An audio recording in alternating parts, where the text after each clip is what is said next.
Hi, it's Chris Titley here. As part of the Scoreboard podcast today, I'm joined by Tom Whitney. Tom, thanks so much for being part of this series. No, thanks for having me.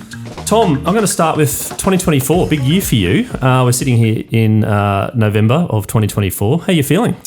Yeah, it's been a pretty crazy sort of month, 2 months, last couple of months. Sort of going into finishing last season, being injured last season, and then going into this season, it's just been start of the season, and yeah, it's been a pretty whirlwind few months as of late, but yeah, it's been really good. Loved it. So a couple of highlights, one being selected for Queensland Sheffield Shield team, and then onto the debut. But before we get onto the debut, I'd love the listeners out there to understand that moment, that the phone call or whatever it was that you got to get the call up, how it all felt. So Hart's called me and he mentioned that I'm in the squad, and I sort of went into it. I'm like, oh, am I playing? I could be playing, could not be playing. And then sort of 2 days before at our top-up training, got the nod, which was nice. And it was pretty nervous going into it, but to be able to get presented my cap was it was a dream come true as a little kid. Yeah, so 2 days knowing that you're going to play for Queensland and obviously sharing that news with some friends and family. The sleeps the night before, how'd it go?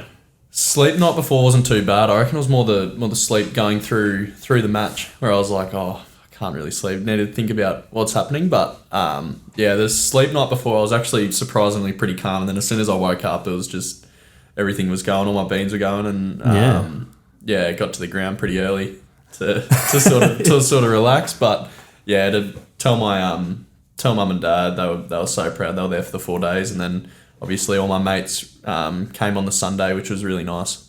And Tom, the dream of playing Sheffield Shield cricket growing up as a kid, was that your dream or one of your dreams? Yeah. Obviously, Penny could be getting baggy green, but yeah, to be able to play for Queensland, that was a dream of mine. Sort of growing up in, I guess, northern New South Wales, where there's not really, you're so far away from Sydney, so far away from the Blues, but you support Queensland all your life. So it's like, it was one of those moments, one of those, I guess, dreams where you look at it and you're so far away, but it's always been a dream, yeah.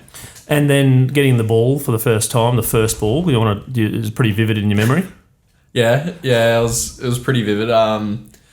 Sort of got the ball. I was nervous as anything at the top of the mark. I was thinking, don't bowl a no ball and try and get down the other end into Jimmy's gloves. But as soon as that got out of the way, it was sort of, game on. And you got yourself into the zone. Do you want to talk about your debut? And obviously it was, almost, I think it was record breaking in terms of the numbers of wickets for a long time anyway. Talk about that first innings, that first fifer. That was a pretty cool moment, sort of getting that first wicket. There was a drop catch early off my bowling, which you sort of see that drop catch go down and you're like, oh, I'm never going to get a wicket in this match. And then I was lucky enough to get the wicket of Nathan McSweeney, and then now Test player, by the way. Now Test player. It's a nice one to have. And then another wicket to follow, and and then one before the break of play, one before the day's end, and sort of going off the field. I was like, oh, this is a good day. And then you sort of I got back out there the next day, and then lucky enough in the first couple of overs got 2 wickets, which was nice. But no, it was a pretty good performance by everyone. It was so nice to be able to sort of run in with no pressure and having Steck and Ness at the other end and tell me what to do at mid-off and mid-on. They were awesome. How did you find the Sheffield Shield game? Once you got into the rhythm, did you feel like you were yourself, or were you still thinking, actually, this is Sheffield Shield? Were you pinching yourself a bit during the game? Yeah, 100%. I was sort of sitting on the boundary and I'm like, look, I'm wearing a baggy maroon. I'm wearing the Queensland Bulls kid, and I was sort of like, this is everything I've dreamt of as a kid, and to be able to do it was sort of, you had those pinch yourself moments throughout the game where you could sort of look back and relax and think, oh, this is really what I'm doing, and then sort of you got the ball again and it was just like anything else, like game on. And then the second innings, 3 for 8 for the match. What were your figures in the match then? 8 wickets for 100 and something, I think. Yeah, I'm not quite sure the exact number, but yeah, 8 for 100 and something, which was good. It was lucky. Well, too bad we couldn't get the win in the end, or even save the game with a draw. But yeah, it was was a pretty nice debut. A win would have been better, but Yep. to be able to get a couple of wickets was really nice. And then leading into the summer with the test team being picked or not being picked, and now obviously it has been picked, but your name was Googled quite a bit. It was one of the most popular names on Cricinfo, in terms of Australia at the time. How does that make you feel? Yeah, it's pretty crazy. Like after the last couple of months, you never pictured any like this would happen. But yeah, it's just one of those things, I guess. There's a lot of people that support cricket around the world, and there's a lot of people that follow the Sheffield Shield, and if you're lucky enough to do something, then yeah, it's lucky. But no, I'm just sort of looking game to game, and yeah. And Tom, you're going back a little bit. Your junior cricket days, you must have had some long days in the field and had some mishaps along the way. What draws you to cricket? I guess ever since I was about 5 or 6, obviously Dad used to play cricket, and we moved down to Tweed Heads, and they joined a local club down there that down at just South Tweed Colts. They joined a local club. Dad was president. Mum was helping out. I think secretary or something, and down there every weekend, and yeah, loved it. I was just playing since I was 6. I was trying to play in the street. I loved it, lived and breathed it, which was, yeah. Who were your heroes, so to speak, when you were growing up, all the players that you remember? I think Shane Watson was, growing up when I was young, was one of my favourite cricketers, and then he still is. Yep. We went to the same school, and then sort of as of late, you can't really go past the Australian captain, Pat Cummins. Yep. Yeah. Yep. And the bowler in you, where did that come about? There's always been a bowler, or has that shifted? I love to bat, but I sort of, you go through juniors and you start to pick up a little bit of pace, and that sort of takes a backseat. And I've always loved to bat, but I think I was just a bit better at bowling, so I put a bit more focus into that. Yeah. And now, I mean, some of the other podcasts that I've been on, that they talk about doubling down on your superpower, doubling down on what you're really good at, and also focusing a little bit on what you're not so good at. When you've got your 8 wickets on your debut, what do you do now to kind of double down on that superpower of being a fast bowler? I think it's just not getting too far ahead of you. So like I spoke with Hearts a couple of days ago, and he just said, like, it's all and good getting 8 wickets, but don't look too far ahead. Like, you can go out this game and get no wickets. So it's sort of just staying in the present and just staying pretty humble with it, I think. Yeah. And on that, in terms of goal setting, are you a goal setter per se? Yeah, a little bit. I'm not a big goal setter at the start of the year. I'm not really limiting myself to anything. I guess you write down, I want to get 50 wickets this year. I want to have those sort of seasons, but sort of going into this year, after being injured all last year, I was like, I just want to play cricket. I just want to stay on the park. So. And when that injury happened last year, how did you go with your head in terms of thinking, okay, I want to get back out there, but there's a little bit of patience required? Yeah, it was a weird one. It was sort of 6 weeks of, it wasn't really getting better, and then obviously getting surgery on it in December sort of gave me a better look, because as soon as I got surgery, I was like, all right, this is the plan we need to do. But for the first 6 weeks, I guess, leading into that surgery, straight after doing it, it was pretty tough. It was sort of not having a plan, not knowing what's going on. That's where my sort of support system, mum and dad, and all my mates outside of cricket really helped me, which was good. Yeah, and just on that, the support crew, the friends and family that have seen you through I think Jared Lyons called it an investment from you. It's not a sacrifice. There's obviously sacrifices per se, but it's an investment in you. Do you feel the pressure, the weight load on that, or you've always got your support crew no matter what happens? Yeah, that's probably the most important thing. I think always having those mates outside of cricket have helped me so much. Sort of like, you go after a long day of cricket, they don't really know what's going on. They're just your mates for a reason. Yeah. They would have been as proud as if I didn't take 8 if I took no wickets for the match, as an example. But yeah, they've been so good to me, and they're always there. I remember my list A debut, they all came to the Gabba, and they were all on the tins and had a very good day. And then they were straight back there for the Shield debut, which was so good to have. You've played the list A, you've played the Sheffield Shield, a couple of goals in your life, long-term goals to tick. I'm interested to know, you did mention about the baggy green, but interested to know now what some of the short-term goals are, and also some of the long-term goals. I think short-term goals is obviously trying to play as many games for Queensland as I can and staying on the park for this year. Yep. Obviously, with a bit of success would be nice. A few more wins, and I think ticking off that first Sheffield Shield win would be a pretty special one. Singing the song with all the boys with the baggy on, that'd be a huge short-term goal. Hopefully, it happens this week. But yeah, I think, and then looking forward, long-term goals is obviously the pinnacle to play Test cricket, but hopefully just be able to play for Queensland as long as I can, and whatever happens. You've been growing up in an era where cricket has changed a lot. Yeah. You've got 2020, you've got ODIs, you've got Test cricket, you've got competitions all around the world in shorter forms of the game. How have you gone about balancing yourself to find what you're good at to actually participate in that particular format, as opposed to trying to flimsy around all the different formats?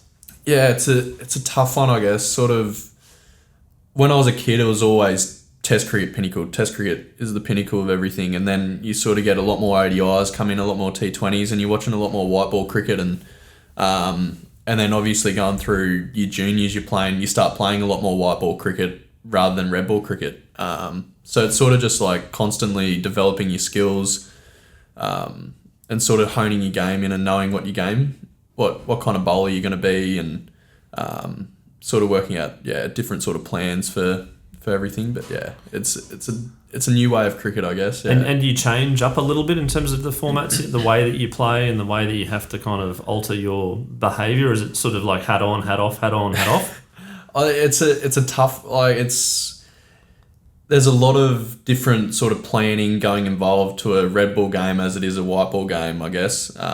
You're obviously not bowling knuckleballs and slower balls in a red ball game, but white ball games, there's a lot. You need to be constantly on like the whole 20, 50 overs, whereas a red ball game, you can sort of slowly switch off and switch on throughout the game, because 96 overs, if you're on for 96 overs, you're going to be mentally fried at the end of the game, but you can sort of go through those periods, I guess.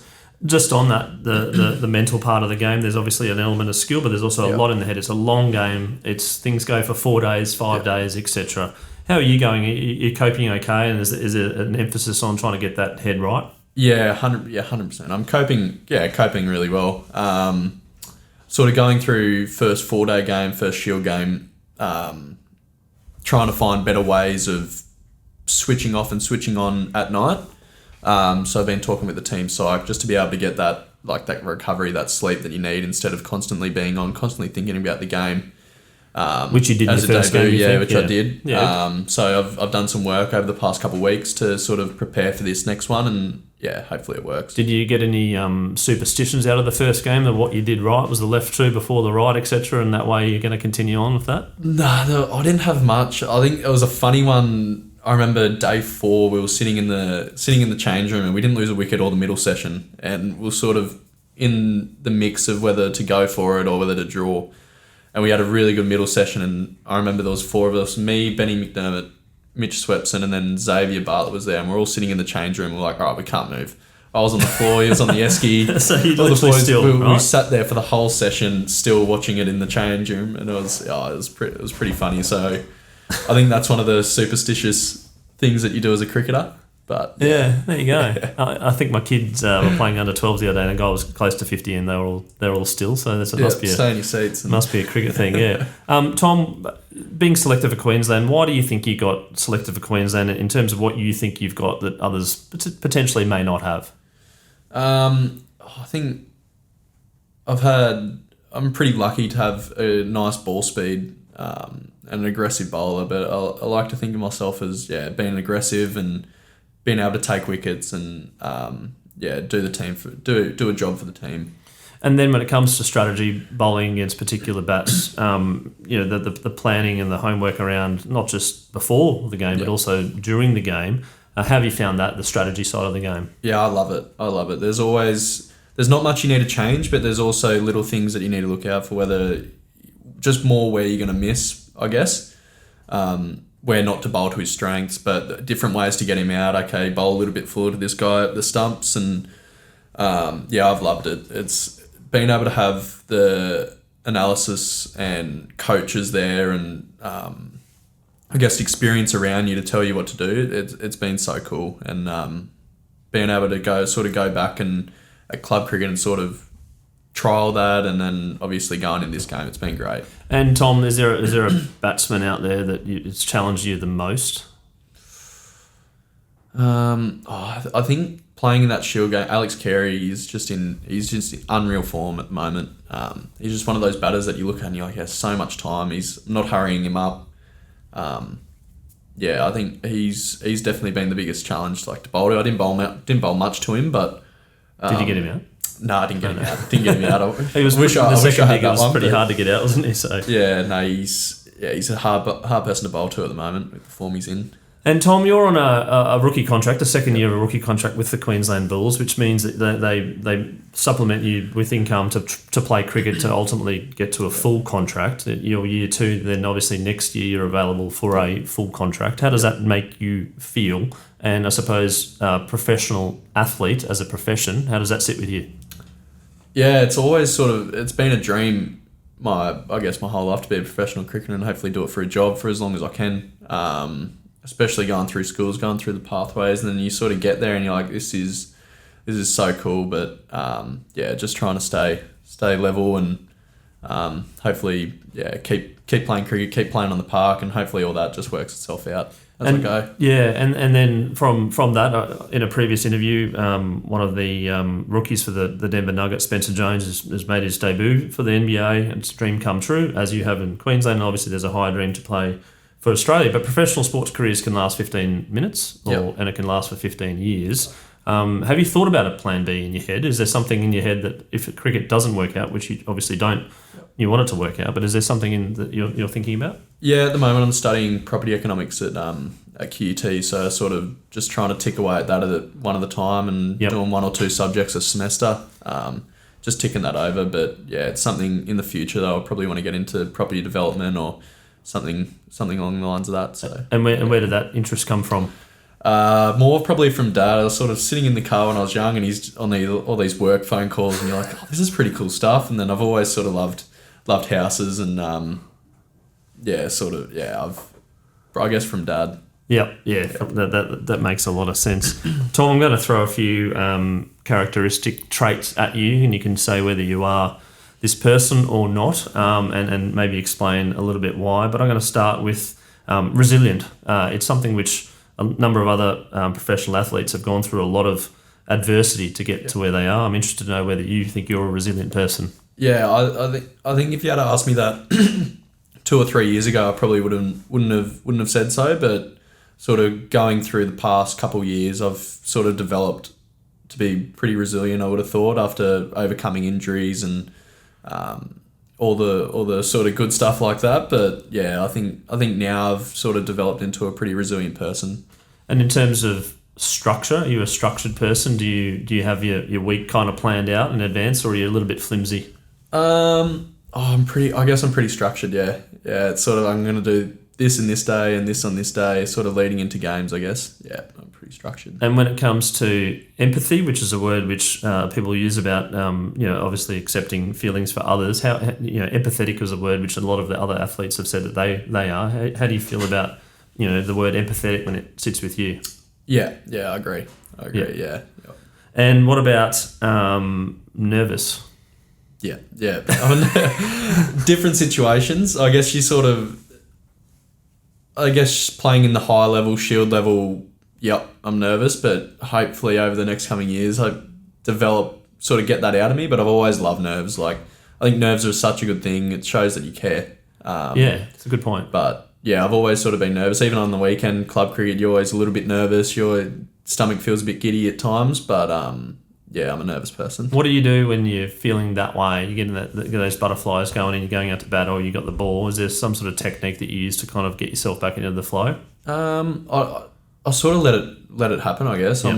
I like being nervous. It keeps me on. It actually gives you a plan. I feel like for me anyway, it gives me more of a plan because I think about it more. Okay, this is what I need to do. This is what I need to do. It actually helps me a lot more. If I wasn't nervous, then I sort of go into it and I'm like, I don't really have a plan for this. But yeah, I sort of try and ride the waves. But if I start getting a bit too nervous, then I guess you have all your breathing techniques and sort of get over it. But I try and accept it and embrace it.